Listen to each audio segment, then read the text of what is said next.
So welcome everyone to F1 2016 career mode. This is going to be the first episode of a long series, and pretty great place to start it in Australia. Feeling very confident. Still don't know what is the team, but a lot of unknowns to start this career mode. But surely, whatever the team is, it is going to be an interesting career mode. Because now I'm entering the career mode hub. A lot of people wanted me to do career mode, so here I am doing the career mode.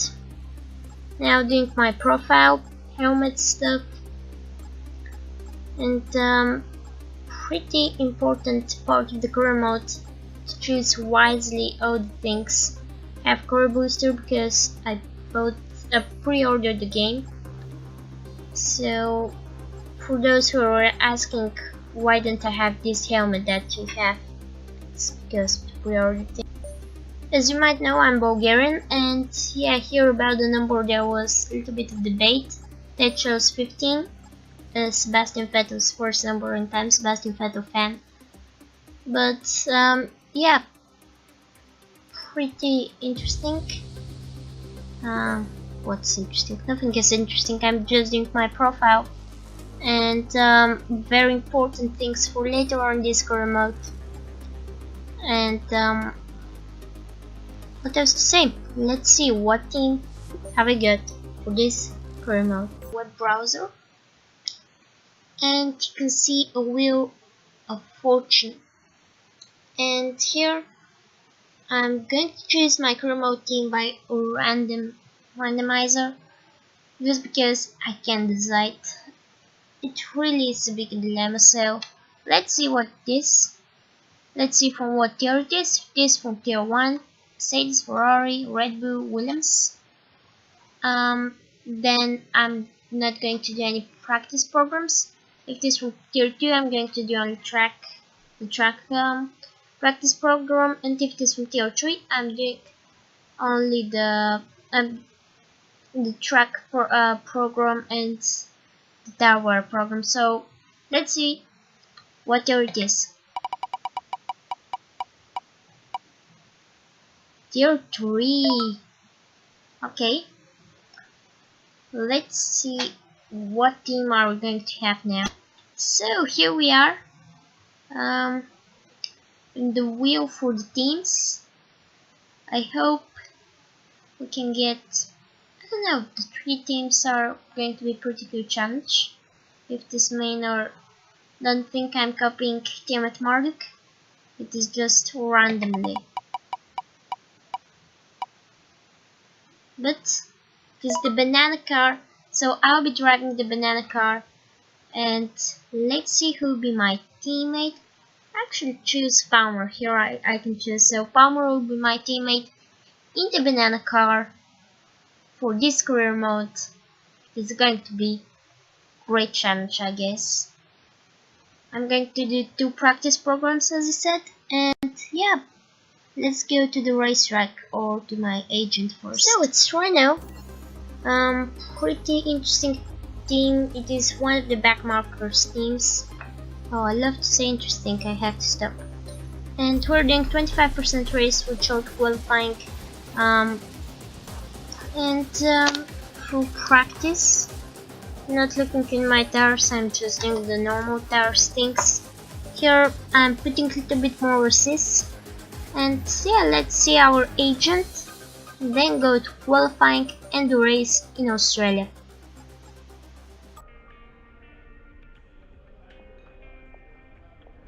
Hi, I'm Emma Jenkins. I'm a specialist in contract law, and I've been brought in to work as your agent. I'll be working to get you the best deal in the boardroom, which means you need to do the best possible job out there on the circuit. When you get new contract offers, either from new teams or an amendment to your existing offer, it'll come through me. I'll also keep you up to date on discussions behind the scenes to change your terms, or any specific goals that the team has set for you. If a contract offer does come through, I'll present to you the available offers, and then you can make the call. I assume that all sounds fine.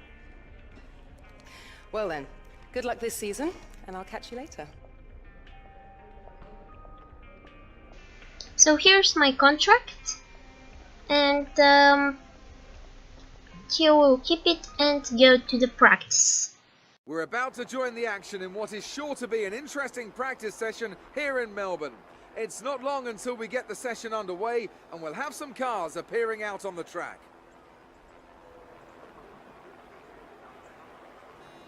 Now then, Anthony Davidson, there's been a lot of talk over the last few weeks about track limits. How much is too much when you're cutting corners and running wide? What are your thoughts on this? And do you think we'll be seeing drivers pushing those limits this weekend? Well, I'd be disappointed if we didn't, frankly. If race control want to clamp down on drivers wandering off the track, then it's up to them to police it. As a driver, you're being paid to get your car around the circuit as quickly as possible, don't forget. So if you're not pushing those limits, if you're ignoring the advantageous line, then you're not doing your job properly. Now, I agree that, we have these white lines there for a reason, and we do want to see those limits enforced, but for me, it's not a driver's responsibility to do that. So here we are in practice, trying to look at setups and go to qualifying. Putting some setups on, and first I'll do the track program, and then say, well, I don't know why I said qualifying first, oh, sorry for my bad English, but let's go to practice, try to get as much R&D points as possible, because I'm putting soft, because I want to do this flying track program. I want to do it with soft tires, but it seems it doesn't work like that because it's mediums. So here it is, our first lap. Bit slow first corner. You're going to see my mistakes, and yeah, let's see what happens. Oh, I missed on 8. Good. So here are turn 12. I missed 2, so yeah, I do quite a bit of mistakes. As you see, turn 13 is great too. Turn 14 it's fine. Yep, purple. Now again purple. And turn 15 missing the gate a bit, but the other 2 are purple.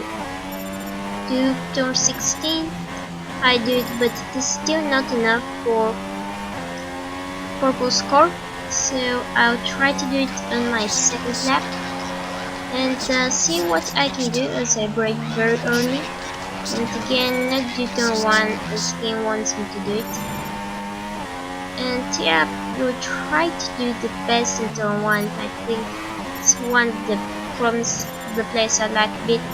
Here I do quite the same lap, but I missed the DRS. I actually clicked it, but the game didn't accept it, so yeah.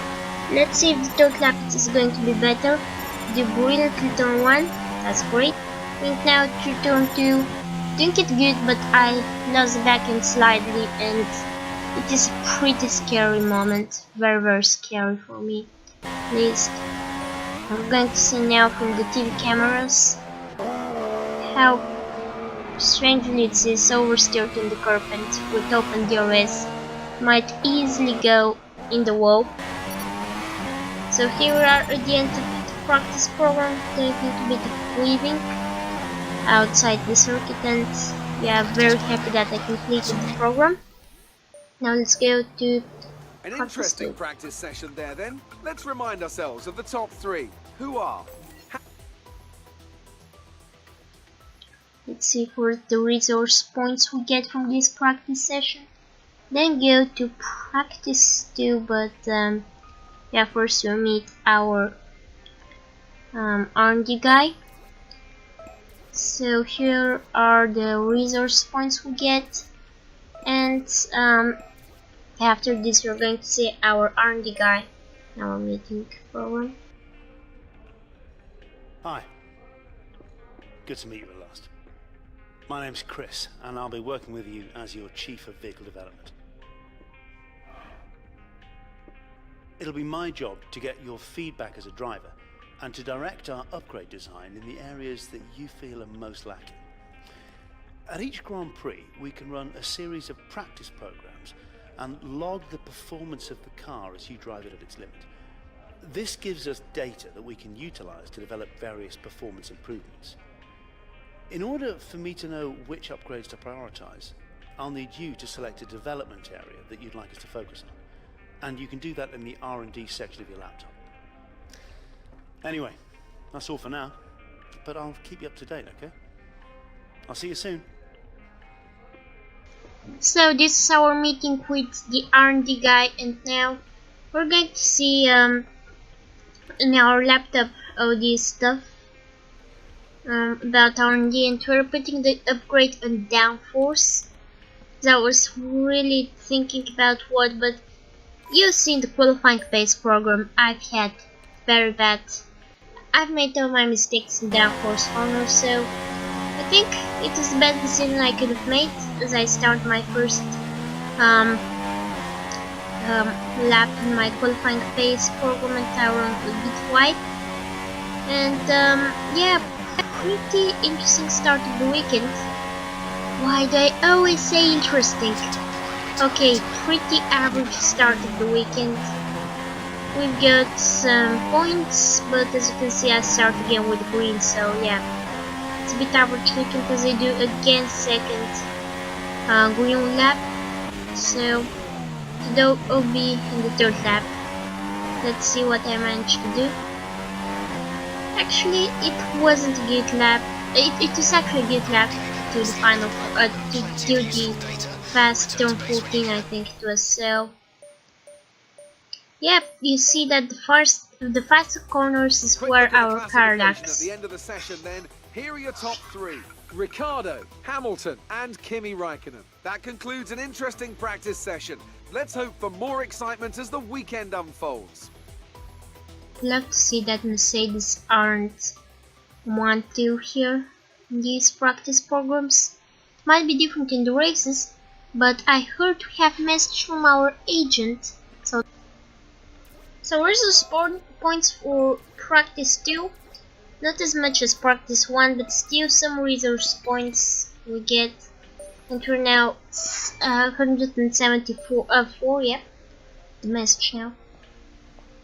Hey, looks like you've got a bit of rivalry going on out there. This is good. Gets people talking about you. Just make sure you outperform them, okay? So here is the driver rivalry, Julian Palmer, who is staying there in the background. You might see him, yep, there next to Crofty. And so now we go to Melbourne, where qualifying for the Australian Grand Prix should be getting underway shortly. Many of the drivers have commented on the challenge posed by the high-speed direction changes around this circuit, but you still need to be quick in a straight line. Is that a fair layman's appraisal? Drivers are going to need a nicely balanced car to be fast here. They'll need to get the most out of the medium and high-speed corners, which will push them to run more downforce. But in turn, this slows the car down on the straights. It's a tricky balancing act.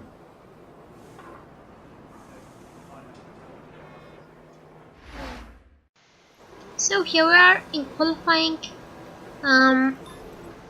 taking our tablet, the yellow tablet. I really like it. Now first lap, P6, not that bad, but still can improve. It's faster than my practice times, but still I can improve a little bit. Probably 2-3 tenths I can fight, yeah. 1 tenth on my second lap. That's just, I was saying, I'll find these tenths lap after lap. Just I have to be consistent, like not to do a lot of mistakes. Here I come again to the second lap. We're 1 tenth faster, and now I'm still behind Paris, so he's like my qualifying rival. Let's see what about the third lap. Now we're looking at the standings of this qualifying session. Actually, I did 3 laps to be fair. And yeah, you see I lag quite a bit in this second sector. You'll see now, yeah. The drivers that have slower times than me are faster in the second sector, so it's thing to look to. So, right now for our second training qualifying. putting the super softs, a new set of super softs. And let's see what we managed to do. We managed to do a very good lap, 129.3. So this is our qualifying 2 lap. No, qualifying 1 lap. Just our second run, and it is P12 at the end. So yeah, pretty good qualifying. The grid is all set then for the race tomorrow. But before we go, let's quickly remind ourselves of our top 3, who are Ricciardo, Hamilton and Nico Rosberg. It's time to leave for now, but we'll be back tomorrow when the Grand Prix itself gets underway. So the team said that you will be happy for P17 what Julian Palmer managed. No, he managed P19. So yeah, P12 for me, P19 for Julian Palmer. And I think my team will be very happy as Daniel Ricciardo takes the pole position in his home race. Now let's see the race. So this is the race director here, what you see, and yeah, you see Julian Palmer did 2 laps, I did 4 laps. Yeah, I did actually.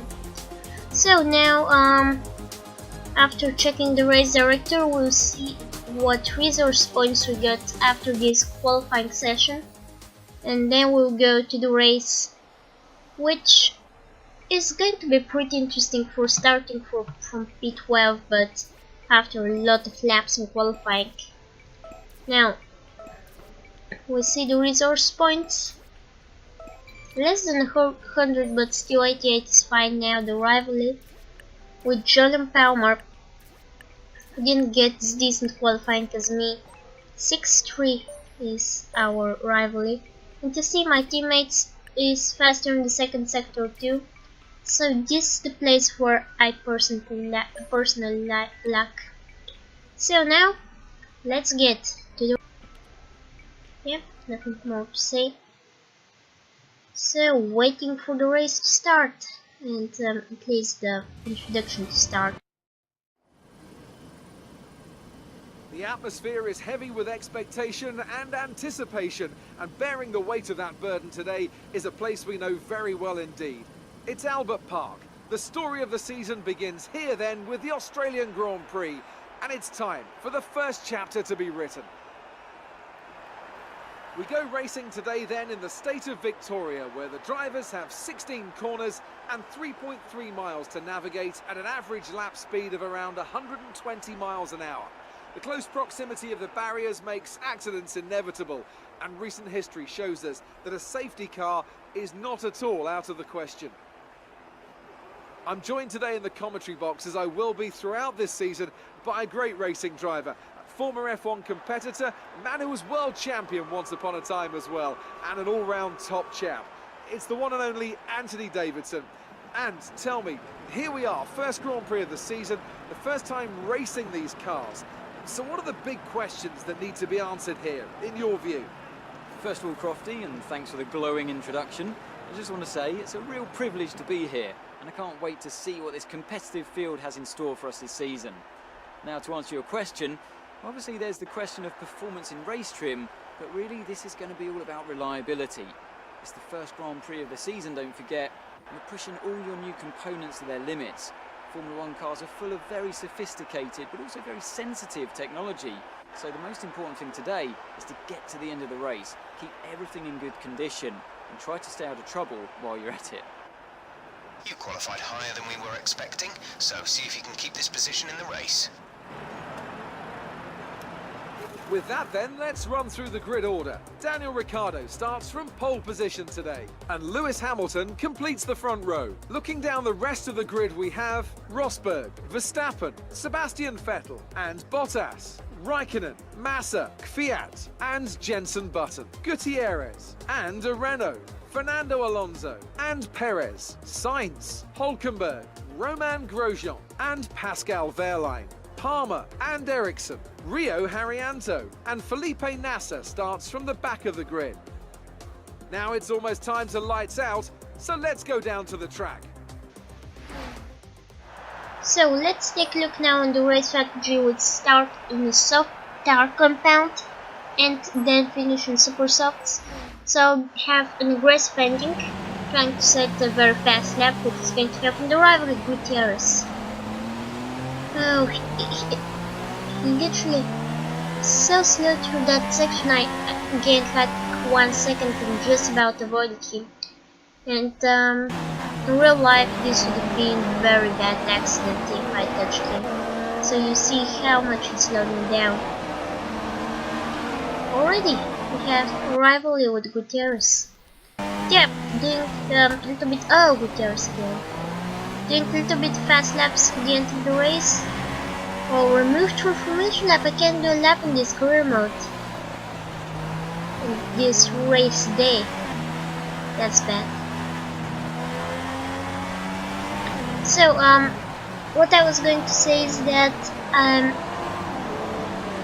going to try to do very aggressive, very aggressive at the end. So, I'll probably be helped in the rivalry like that because there you need fast sectors and fast lap. It helps you a lot, and I would actually do this.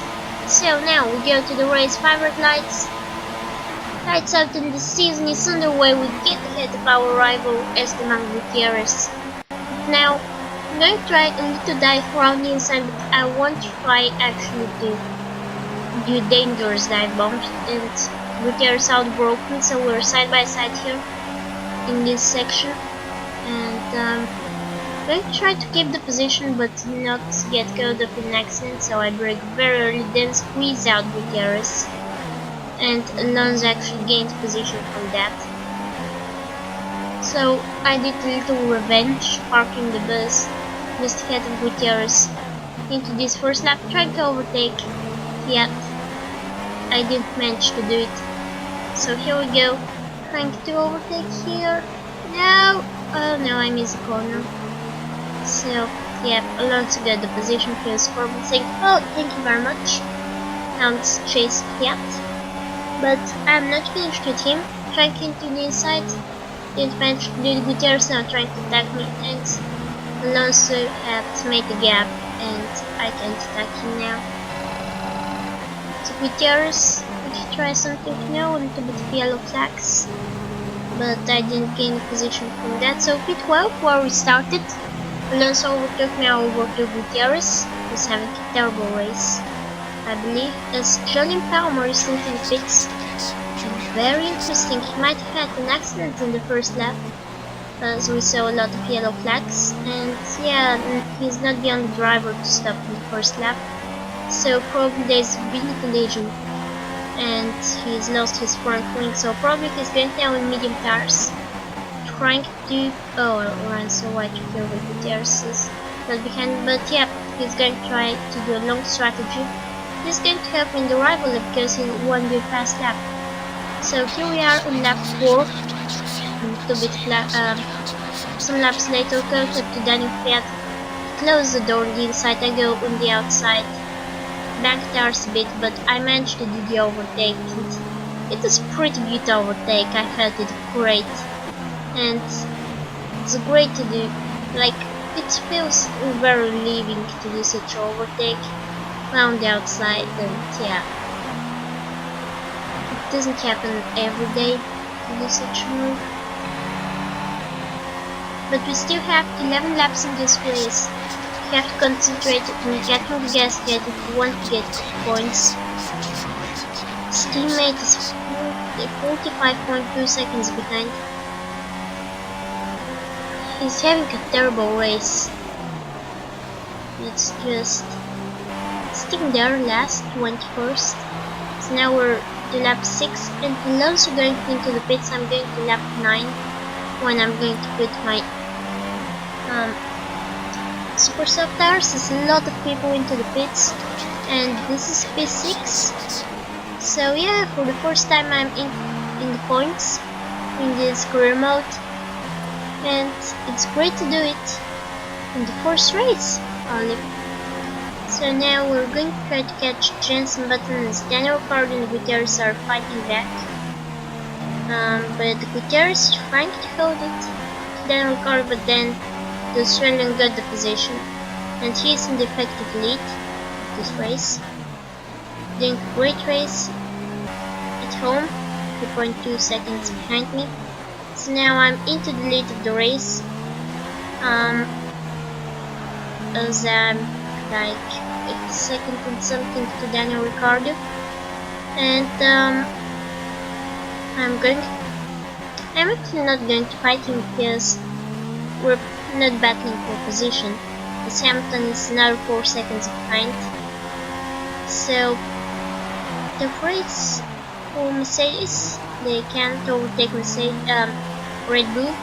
Because now Daniel Ricciardo is going to try to overtake me for the lead of the race.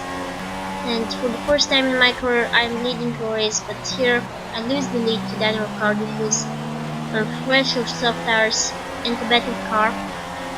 So I hope later on this season I'll be there battling for Ricciardo for the lead again. And yeah, I'm pitting in 1 lap time, and we'll see what happens after the pit stop phase. So here I came into the pit. 71% is the tire wear. I had big tire wear problems at the end, as Beto is going to set fast lap. Yep, 130.8 I think. So it's about 7 times faster than my fastest lap. 130.1 actually. And yeah, I came out, and Button has overtaken me, but let's see if Paris is going to do it.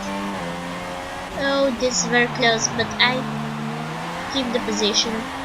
Let's check Paris. He's going to try to overtake me. No, he isn't.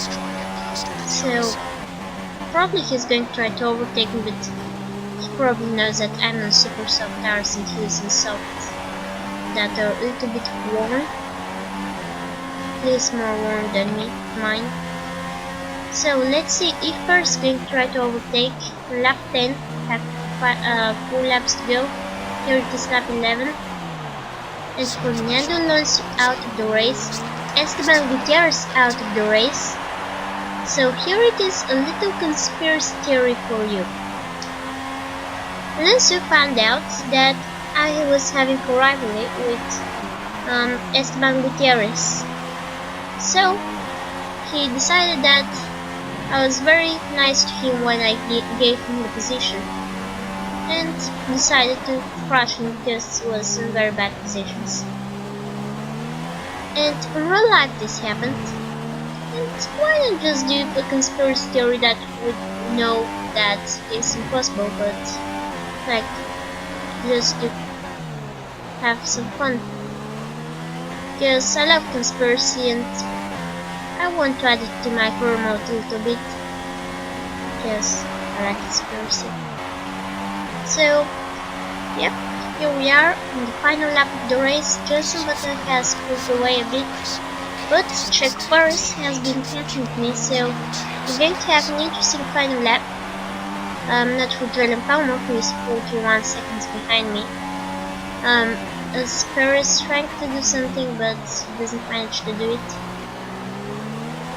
So, yeah, he has been having a good pace, saving the tires, not as me. I was just putting fast laps. And it seems like Paris has benefited from that. He's the faster driver, but would he manage to overtake me? We're going to see very, very soon. As here we go, through that corner, trying to leave him space. He actually doesn't attack, he tries to use the slipstream, hits me a little bit at the back. I try to keep from the inside. Yeah, I'm not very good here. And here we spun, and I decided to do a flashback. Sorry for that. Let's do it. Oh, Alonso back in. And first now tries from the outside. I'm not done with him. I'll try to dive bomb. Don't manage to do it. Or I was about to have side pod glitch, but Paris blocking me off beautifully. Great job for the Force India driver, but here, you know how it works the AI, you dive bomb. And he's still on the outside actually. So let's see. Oh, yep, I took the position. And this is the race over. car is trying to do something, but no space. There's not an overtaking place here. Final corner, he's too far away. And doing a little bit of weaving here. Yes, I got points. Good finish. He stepped up and achieved what we asked. Good job.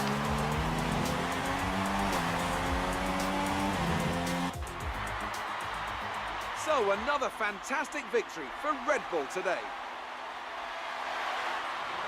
Tell me, Ant, what was the key to this success? Well, I'd say it's just raw pace, plain and simple. I mean, we could sit here and talk about strategy all day, the overtaking, looking after the tyres, but at the end of it all, if you want to win, you need a package that's got the speed over everyone else, and that's exactly what they had today. And as the adrenaline dies down after another eventful Grand Prix, here come the top three out onto the podium.